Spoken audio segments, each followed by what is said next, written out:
구독해 주시면 앞으로 더 도움되는 영상으로 보답하겠습니다. 16장. 나의 어머니와 아버지는 어떻게 걱정을 정복했는가? 걱정에 대한 최상의 치료는 신앙이다.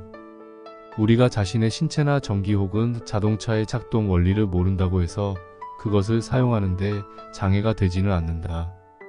마찬가지로 우리가 기도와 신앙의 신비를 이해하지 못한다고 해서 종교가 주는 풍부하고 행복한 삶을 즐기지 못한다는 법은 없다. 산타야의 말 속에 심오한 지혜가 있다. 인간은 인생을 이해하도록 창조된 것이 아니라 그저 살아가도록 창조된 것이다. 나는 교회를 분열시키는 교리상의 차이 따위에는 관심조차 없다. 하지만 종교가 대체 나에게 무슨 의미를 주는가에 대한 관심은 크다. 그것들은 나의 삶을 윤택하고 충만하고 행복하게 한다. 그런데 종교는 그 이상이다. 종교는 나에게 인생을 위한 새로운 열애, 보다 많은, 보다 넓은, 보다 충만한, 보다 만족스러운 삶을 주었다. 또한 그것은 신념과 희망과 용기를 줌으로써 긴장과 고뇌와 공포와 걱정을 물리치게 하고 인생의 목표와 방향을 제시해 주었다. 그것은 사막 같은 인생의 소용돌이 속에서 나만의 오아시스를 만들어 주었다. 프랜시스 베이컨은 300여 년 전에 이렇게 말했다. 작은 철학은 인간을 무신론으로 이끌지만 심오한 철학은 인간을 종교로 인도한다. 예수께서는 종교에 있어서 두 가지 중요한 점이 있는데 그것은 진심으로 하나님을 사랑하고 자신과 이웃을 사랑하는 것이다. 자신이 무엇을 믿던 간에 그것을 행하는 사람은 누구든지 종교적인 사람이다. 가장 뛰어난 정신과학자 중에 한 사람인 칼 융은 영혼을 찾는 현대인이라는 책에서 이렇게 말한다. 과거 30년 동안 전 세계의 모든 문명국가의 사람들이 나에게 자문을 구했고 내가 진찰한 환자만 해도 수백 명은 넘는다. 그 환자들 중에서 35세를 넘긴 사람은 예외 없이 최종의 구원을 종교생활에서 구하고 있었다. 그들 모두는 자기 시대의 종교가 제시하는 지혜를 터득하지 못한 사람은 어느 누구도 진정으로 완쾌되지 않았다. 지금 근심과 번민으로 고통받고 있는가? 그렇다면 하나님께 의지하는 것이 어떻겠는가?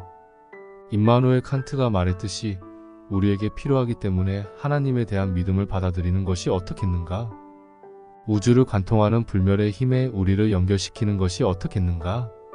당신이 종교적인 체질이 아니거나 또는 냉소적인 사람일지라도 기도는 당신이 생각하는 것보다 더 많은 도움을 가져다 준다. 그것은 실천적이기 때문이다. 즉 하나님을 믿건 안 믿건 기도는 세 가지의 기본적인 심리적 욕구를 충족시켜주는 것이다. 첫 번째, 기도를 통해 우리는 우리의 공경을 정확한 언어로 표현하게 된다. 앞에서 살펴보았듯이 문제가 애매모호하고 혼돈스러운 상태로 남아있다면 해결하기가 불가능한 일이다. 어떤 점에서 기도는 종이 위에 문제를 써내려가는 것과 흡사하다. 어떤 도움을 청하려면 하나님에게조차도 말로 표현해야만 하는 것이다. 두 번째, 기도를 통해 우리는 혼자서 짐을 지고 있는 것이 아니라 그 짐을 다른 이들과 분담하고 있다는 기분을 느끼게 된다. 혼자만의 힘으로 무거운 짐과 곤혹스러운 문제들을 감당해낼 수 있을 정도로 강한 사람은 거의 없다. 때때로 우리의 문제는 가장 가까운 친구나 친척에게도 말로는 털어놓을 수 없는 경우가 있다. 그럴 때 기도는 해답을 준다. 정신과학자들은 어떤 심각한 문제에 직면했을 때 그 문제를 다른 사람에게 솔직하게 털어놓는 행위가 치료에 도움이 된다고 말한다. 아무에게도 말할 수 없을 때 그래도 하나님은 우리의 고민을 들어주신다. 세 번째, 기도는 적극적인 행동을 취하도록 도와준다. 그것은 적극적인 행동으로 나가기 위한 첫 단계이다. 세계적인 과학자 알렉스 C. 카렐 박사는 기도야말로 사람이 만들 수 있는 가장 강력한 에너지이다. 그렇다면 기도하지 않을 이유가 뭐란 말인가? 우리를 지배하는 신비한 힘이 존재하는 한 그것을 하나님이라 부르던 또는 어떤 신이라 하던 간에 그것과 갈등을 일으킬 까닭이 없지 않은가? 지금 당장 이 영상을 멈추고 문을 잠그고 무릎을 꿇은 뒤 당신 마음의 무거운 짐을 벗어놓으면 어떨까? 16장. 죽은 개를 걷어차는 사람은 아무도 없다는 점을 명심하라. 만약 당신이 비난을 받는다면 이 사실을 명심해야 한다. 비난하는 사람들은 타인을 비난함으로써 자기가 대단한 사람이라는 느낌을 갖고 싶기 때문이다. 더더욱 비난하는 대상이 뛰어난 업적을 이루었거나 주목받는 인물일 때는 특히 그러하다. 왜냐하면 사람들은 대개 자기보다 높은 수준의 교육을 받았거나 더 큰 성공을 이룩한 사람들을 비난함으로써 유치한 만족감을 느낀다. 쇼펜하우어는 이 점을 정확히 지적한 바 있다. 천박한 사람들은 훌륭한 사람들의 결정과 실수에서 엄청난 즐거움을 느낀다. 17장. 비난으로부터 자신을 보호하는 방법. 사람들은 대체로 남의 일에 별로 신경을 쓰지 않는다. 그들은 자기 자신의 생각만으로도 바쁜 사람들이다. 그들에게는 당신이나 내가 사망했다는 소식보다는 자신의 가벼운 두통이 훨씬 더 심각한 일인 것이다. 백악관의 안주인이 되었던 엘리너 루스벨트, 그녀는 온갖 비난을 피할 수 있는 유일한 방법은 드레드된 도자기 인형이 되어 선반 위에 얌전히 올라앉아 있는 것뿐이라고 말했다. 사람들이 뭐라고 하든 전혀 신경 쓸 필요가 없어요. 단지 자신이 진심으로 옳다고 생각하는 일을 하면 되지요. 어차피 해도 욕먹고 하지 않아도 욕을 먹게 되어 있으니까요. 링컨은 자신에 대한 비난에 어떻게 대처했을까? 나에 대한 모든 공격을 일일이 신경을 쓴다면 나는 차라리 다른 직업을 알아보는 것이 나을 것이다. 나는 내가 가장 잘 알고 있는 바에 최선을 다할 뿐이고 또한 마지막 순간까지 그렇게 할 것이다. 만약 그 결과가 좋으면 내게 퍼부어졌던 공격은 아무 의미도 없는 것이 될 것이다. 또 만약 내가 틀렸다는 것이 입증된다면 그때는 10명의 천사가 내려와 내가 옳았음을 맹세한다고 해도 아무런 의미도 가지지 못할 것이다. 자신이 할 수 있는 최선을 다하라. 그 다음에는 낡은 우산을 펼쳐 비난이라는 소나기가 목덜미를 적시지 못하도록 하라. 18장. 내가 한 어리석은 행동. 어리석은 행위로 가득 찬 메모들은 내가 직면했던 가장 혹독한 문제들을 해결하는 데 많은 도움을 준다. 나는 그 메모들을 통해 지난날 남의 탓으로만 돌렸던 나의 고민이 실로 나의 잘못에서 기인한다는 것을 깨닫게 되었다. 벤저민 프랭클린은 매일 저녁 자신에 대해 혹독한 검토를 했다. 그리하여 그는 자신이 저지른 치명적인 실수가 13가지나 된다는 것을 발견했다. 그 중에서 3가지만 보면 다음과 같다. 시간 낭비, 사소한 일에 대한 집착, 주변 사람들과의 논쟁과 반모. 현명한 프랭클린은 한꺼번에 이러한 결점을 극복하려 하지 않았다. 먼저 그는 첫 번째 결점을 일주일 동안 극복하려고 노력했고 그 격렬한 싸움의 결과를 매일매일 꼼꼼하게 기록했다. 다음 주에는 두 번째 결점을, 그 다음 주에는 세 번째 결점을. 이런 식으로 프랭클린은 매주 한 가지의 결점과 싸움을 벌여 2년 넘게 그 일을 계속했다. 그 결과 그는 미국의 가장 영향력이 있고 사랑받는 인물 중에 하나가 될 수 있었던 것이다. 소심한 사람은 아주 사소한 비판에 대해서도 흥분하고 화를 내지만 현명한 사람은 그로부터 어떤 교훈을 얻는 법이다. 우리들 모두는 비난이나 칭찬의 정당성을 따져보기도 전에 비판에 대해서는 반발하고 칭찬에 대해서는 우쭐하는 경향이 있다. 그러므로 누군가 험담하는 것을 듣더라도 변명하려 하지 말고 겸손한 자세로 그 비판의 진위를 간파하기 위해 노력하자. 그 비판을 당당하게 받아들이고 오히려 다음과 같이 많은 자신에 대해 박수를 보내주자. 만약 그가 나의 다른 결점을 알았다면 더 혹독하게 비판했을 것이다. 부당한 비난을 받고 있다는 느낌 때문에 화가 치밀 때 잠시 감정을 추스르고 이렇게 되뇌어 보라. 잠깐만 참아. 어차피 나는 완벽한 사람이 아니잖아. 아인슈타인이 자기 결론의 99%는 틀렸다고 했을 정도라면 나는 얼마나 잘못 판단한 것이 많겠어. 어쩌면 그 비난은 옳은 것일지도 몰라. 정말 그렇다면 오히려 감사한 마음으로 비난을 받아들여야지. 지금 한번 거울을 들여다보고 자신에게 물어보라. 나는 과연 큰 인물이 될 만한 그릇인가? 비난에 대한 걱정을 버릴 수 있는 규칙 중에 하나는 다음과 같다. 자신이 저지른 어리석은 행동에 대한 비판을 기록하라. 편견 없고 유명하며 건설적인 비판들을 자청해서 듣도록 하라. 피로와 걱정을 예방하고 힘과 정열을 잃지 않는 6가지 방법. 1. 하루에 1시간을 더 보탤 수 있는 방법. 피로는 근심을 유발시키고 또는 사람을 근심에 과민하도록 만들 수 있다. 의대생들은 피로가 감기를 비롯해 온갖 질병에 대한 신체의 저항력을 약화시킨다고 말한다. 심리학자들은 하나같이 피로가 공포와 걱정에 대한 저항력을 감퇴시킨다고 이야기하고 있다. 피로를 예방하는 것은 곧 근심을 예방하는 것이기도 하다. 따라서 피로와 근심을 예방하기 위해 가장 먼저 우선되어야 할 것은 충분한 휴식을 취하는 것이다. 즉, 피로를 느끼기 전에 먼저 휴식을 취하라는 것이다. 심장이 쉬지 않고 일하는 것 같지만 사실은 한 번 박동을 한 후에는 반드시 쉬는 시간이 있다. 심장이 1분당 70번의 비율로 박동한다면 실제로 일하는 시간은 24시간 가운데 9시간밖에 되지 않는다. 윈스턴 처칠이 70대의 노년임에도 불구하고 제2차 세계대전 기간 동안 대영 제국의 전쟁 수행을 지휘하며 하루에 16시간씩 일할 수 있었던 비결이 무엇일까? 그는 매일 아침 11시까지는 침대에 누운 채 보고서를 읽고 지시사항을 부수하거나 전화통화를 하고 중요한 회의를 준비했다. 점심 식사 후에는 다시 침대로 돌아가 1시간가량 낮잠을 즐긴다. 오후에도 역시 2시간 동안 낮잠을 잔 다음 8시에 일어나 저녁 식사를 한다. 이렇게 그는 피로를 예방했던 것이다. 그렇게 자주 쉬었기 때문에 언제나 활기차게 활동을 할 수 있었던 것이다.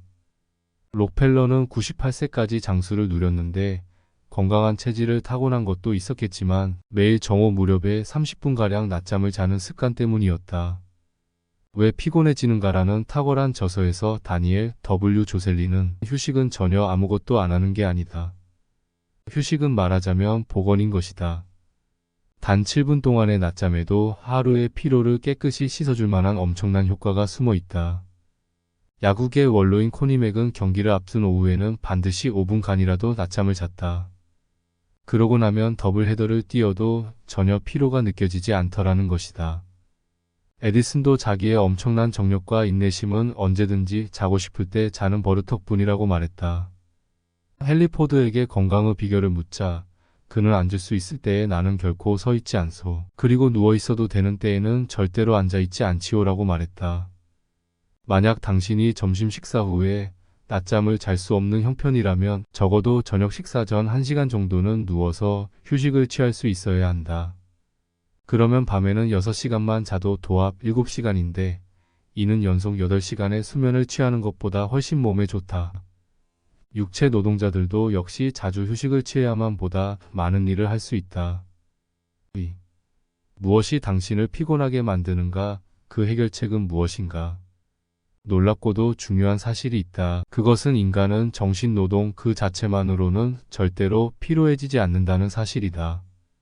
이것은 엄연한 과학적 사실이다. 수년 전 과학자들이 인간의 두뇌가 완전히 피로해지기 전까지 얼마나 오래 일할 수 있는지를 실험한 적이 있다. 놀랍게도 두뇌에 흐르는 혈액이 활동할 동안에는 전혀 피로를 느끼지 않는다는 사실을 발견했다. 즉 인간의 뇌는 12시간을 활동한다 해도 처음과 똑같은 기능을 발휘할 수 있다. 그렇다면 무엇이 인간을 피로하게 만드는 것인가? 정신분석가들은 피로의 대부분은 정신적이고 감정적인 원인에서부터 비롯된다고 주장한다. 영국의 저명한 정신분석가인 하드필드는 힘의 심리학에서 우리를 괴롭히는 피로의 대부분은 정신적인 원인에서 오는 것이다. 순수하게 정신적인 요인에서부터 비롯되는 피로는 거의 없다고 해도 과언이 아니다. 그러면 어떤 종류의 감정적 요소가 정신 노동자들을 피로하게 만드는 것일까? 일이 지루하다, 불만스럽다, 조급하다, 걱정스럽다. 바로 이러한 것들이 책상에 앉아서 일하는 사람들을 피로하게 만드는 감정적 요인들이다. 우리의 감정이 우리 몸을 긴장 상태로 만들기 때문에 피로를 느끼게 되는 것이다. 근심과 긴장, 정서적 혼란 등은 피로의 3대 원인이다. 흔히 우리가 육체적, 정신적 노동에 기인하는 것처럼 인식된 피로조차도 실은 이상의 3대 원인이 그 원인일 때가 많다. 지금 무엇을 하고 있건 자기 자신의 상태를 점검해보라. 당신의 몸 전체가 마치 낡은 헝겊 인형처럼 축 늘어져 있지 않는 한 지금 이 순간 당신의 신경과 근육은 긴장 상태에 있는 셈이다. 다시 말해서 피로를 만들고 있다는 이야기이다. 우리는 왜 이러한 불필요한 긴장을 만들어내고 있는가? 어려운 일을 할 때는 전력을 기울이지 않으면 절대로 그 일을 제대로 해낼 수 없다는 일반적인 생각 때문이다. 그래서 우리는 정신을 집중하기 위해 자신도 모르게 얼굴을 찡그리거나 어깨를 웅크리며 전력을 기울인다는 것을 확인하기 위해 근육에게 긴장할 것을 명령하지만 사실 이것은 두뇌의 활동에는 아무런 도움도 되지 못한다. 그렇다면 이러한 신경성 피로를 해결할 수 있는 방법은 무엇인가? 휴식을 잘 취하는 것이 무척 중요한데, 말하자면 일을 하면서 동시에 휴식을 취하는 방법을 배워야 한다. 윌리엄 제임스는 휴식의 복음이라는 저서에서 이렇게 말했다. 과도한 긴장과 기력의 소모, 숨막힘, 강렬함, 고통스러운 표정, 이 모든 것들은 나쁜 습관에 지나지 않는다. 그렇다면 어떻게 나쁜 습관을 고칠 수 있을까? 그것은 근육과 긴장을 푸는 데서부터 시작해야 한다. 우선 눈과 얼굴의 근육을 편안하게 이완된 것으로 생각하는 것부터 시작하라. 그리고 자, 긴장을 풀고 휴식을 취한다. 라는 말을 중얼거리면 된다. 얼굴 근육에 집중된 에너지가 몸의 중심부로 흘러간다는 느낌을 가져보라. 그리고 갓난아기처럼 모든 긴장으로부터 자유로워진다고 생각해보라. 긴장을 푸는 방법을 정리해보면 언제 어디서든 내 몸이 낡은 양말처럼 축 늘어졌다고 느껴질 정도로 긴장을 풀고 휴식을 취하라. 그리고 가능한 한 편안한 자세로 일을 하라. 하루 일과를 마치고 잠자리에 들기 직전에 다시 한번 자신을 점검한다. 얼마나 피곤한가가 아니라 얼마나 피곤하지 않은가에 따라 그날 하루 일의 성과를 측정한다. 평소보다 유난히 피곤한 날은 비효율적으로 일했다는 증거이다. 3. 피로와 근심을 해결해줄 바람직한 업무 습관들은 지금 당장 처리해야 할 것을 제외한 모든 잡동사니를 책상 위에서 깨끗이 치워버린다. 묵은 서류와 보고서 따위를 책상에서 치워버리고 일거리가 생기면 모든 일은 그 자리에서 즉각 끝내버린다. 그 결과 더 이상 처리하지 못한 일 때문에 중압감을 느낄 필요가 없어진다. 4. 피로와 걱정과 후회를 초래하는 지루함을 물리치는 방법. 아무리 싫은 일이라도 생각하기 나름이다. 단지 자신의 일에 흥미를 갖는 것이 자신을 위해 어떤 이익을 가져다 줄 것인지를 생각하기만 하면 된다. 그것은 인생의 행복을 2배로 늘리는 일이다. 대부분의 사람들은 깨어있는 시간의 대부분을 일에 바친다. 그런데 만일 일에서 행복을 느끼지 못한다면 어디서도 행복을 찾을 수 없을 것이다. 자신의 일에 흥미를 갖는 것은 걱정에서 벗어나는 방법인 동시에 장기적으로는 승진과 더 많은 수입을 보장하는 지름길이라는 사실을 잊어서는 안 된다.